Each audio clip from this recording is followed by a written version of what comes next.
Alors l'intelligence artificielle, tout le monde en parle, mais à quoi elle pourrait servir, en particulier dans nos maladies?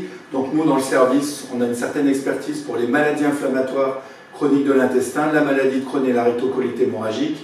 Et ben, on a lancé plusieurs cohortes les dernières années, dont notamment une cohorte unique au monde qui s'appelle la cohorte ICAR, qui va suivre plus de 10 000 patients inclus à travers toute l'Europe, pilotée par Nancy, chez des patients qui reçoivent ce qu'on appelle des biothérapies. Alors, ça va nous donner une masse d'informations énormissime, ce qu'on appelle parfois vulgairement des big data. Ce qu'on va pouvoir développer, ce sont des modèles, des algorithmes. On va pouvoir essayer de mettre toutes ces données pour savoir est-ce que les patients répondent ou non à ces traitements.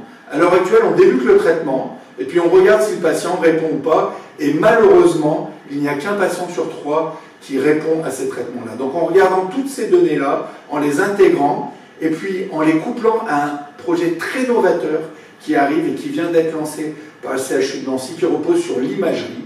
On va faire des IRM, on va faire aussi des examens de médecine nucléaire qu'on appelle le TEP.